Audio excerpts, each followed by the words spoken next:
En el corazón del viejo barrio de Las Lunas, donde las calles de adoquines parecen susurrar secretos a los pies de los caminantes, existía una tienda que nadie recordaba haber visto abrir. La fachada era de madera oscura, comida por la humedad del tiempo, y en el escaparate polvoriento se amontonaban relojes parados. No obstante, en el centro exacto de ese caos de esferas inmóviles, había uno que siempre marcaba la hora correcta. Los niños del barrio la llamaban la cueva del tic-tac.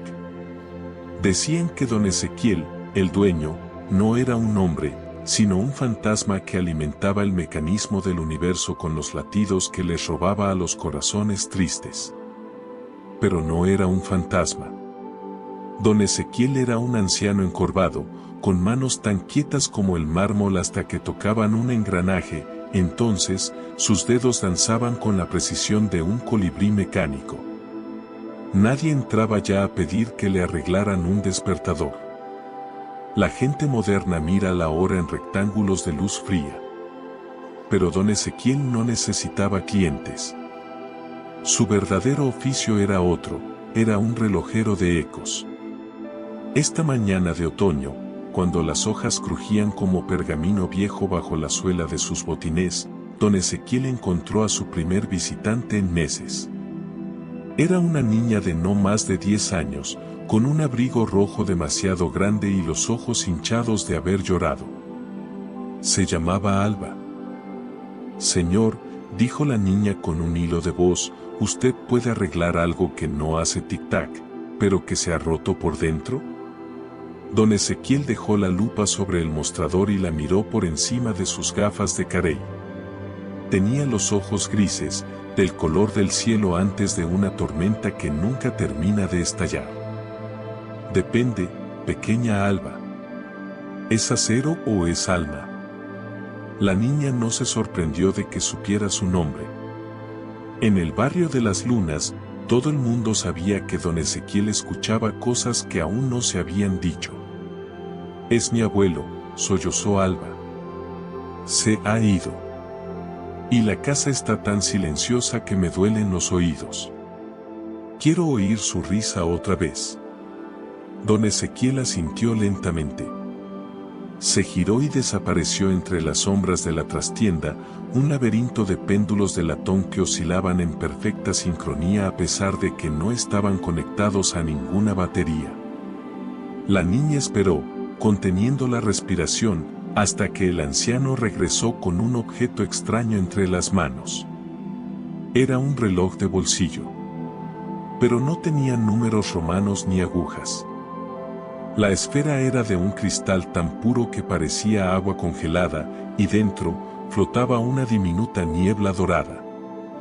Esto, explicó don Ezequiel, es un cronómetro de reverberación. No mide los segundos que pasan, Alba. Mide los momentos que se quedan. ¿Funciona?, preguntó la niña, escéptica. Funciona con aquello que ya no está, pero que el amor recuerda. Es un eco. Y los ecos, si sabes escucharlos, son la prueba de que algo existió. ¿Dónde está la silla favorita de tu abuelo? Esa misma tarde, Alba llevó al anciano relojero a la casa de su abuela. La vivienda olía a naftalina y a membrillo cocido, un aroma que antes era hogar y ahora era ausencia. La silla de orejas de cuero verde, donde el abuelo se sentaba a leer el periódico, estaba vacía, enfrentada a un ventanal que daba a un patio de geranios mustios. Don Ezequiel se arrodilló frente a la silla con una agilidad impropia de su edad. Abrió la tapa del cronómetro de cristal y lo colocó delicadamente sobre el reposabrazos gastado. Al principio no pasó nada. Solo se oía el tic-tac de su propio corazón mecánico. Hay que pedir permiso, susurró el anciano. Y hay que recordar con alegría, no con lágrimas. Las lágrimas empañan los cristales del tiempo. Alba cerró los ojos con fuerza. No pensó en el hospital ni en las sábanas blancas. Pensó en un martes cualquiera de verano. Pensó en cómo su abuelo tosía cuando se reía fuerte y se atragantaba con el café. Pensó en cómo silbaba una melodía de Antonio Machín mientras pelaba una naranja, dejando la cáscara en una espiral perfecta. De repente, dentro del reloj de cristal, la niebla dorada comenzó a girar. Al principio fue un remolino suave, luego una espiral frenética. Y entonces, el sonido llegó. No era un tic-tac. Era un silbido. Un silbido lejano, como si viniera del otro lado del patio, pero claro y nítido. Era 2 gardenias para ti. A Alba se le cortó la respiración. No era una grabación. No era una radio. Era el eco del silbido del abuelo que había quedado atrapado en el terciopelo de la silla, en las vetas de la madera, esperando a que alguien con las herramientas adecuadas lo rescatara. Ese es el mecanismo del amor, dijo don Ezequiel con una sonrisa tenue mientras guardaba el reloj. No se oxida, solo se desafina. Ahora ya tienes la llave para darle cuerda cuando lo necesites. No mires atrás con pena, Alba.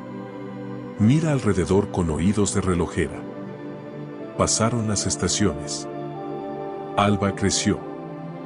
El abrigo rojo le quedó pequeño, pero en el bolsillo del corazón siempre llevaba aquel recuerdo.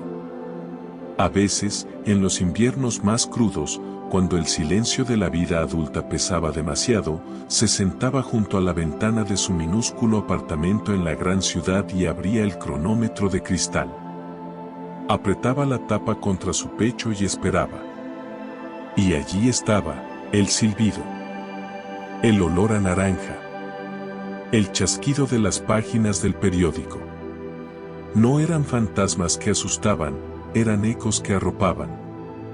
Un día, ya siendo una mujer con canas prematuras en las sienes, decidió volver al barrio de las Lunas. Quería darle las gracias a don Ezequiel. Quería contarle que ahora era escritora de historias para niños y que en todos sus cuentos, los abuelos sabían silbar canciones de Antonio Machín. Pero al llegar a la calle de los adoquines susurrantes, solo encontró un solar vacío. La tienda de madera oscura ya no estaba. En su lugar, la brisa mecía las hierbas silvestres y un gato negro dormía sobre una piedra caliente. Alba sintió un vacío en el estómago. ¿Había sido todo un sueño de la infancia? Se acercó al solar.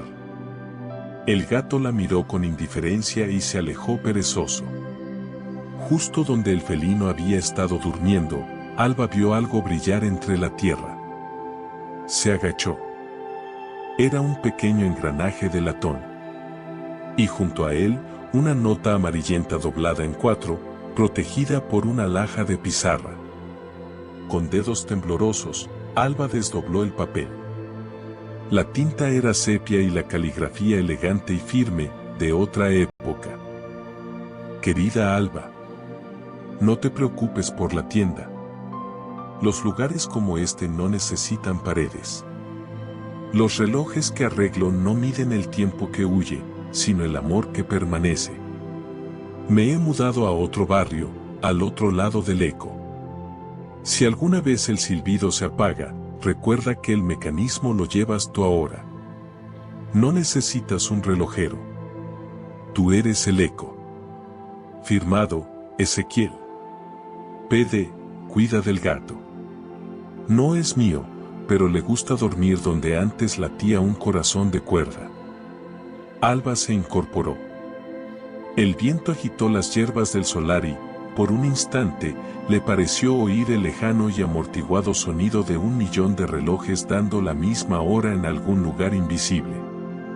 Se guardó el engranaje y la nota en el bolsillo, junto al cronómetro de cristal que ahora era solo cristal, porque la niebla dorada, el eco, ya se había mudado a su propia voz. Aquella noche, antes de dormir, Alba se sentó en su cama y silbó bajito la melodía de 2 gardenias.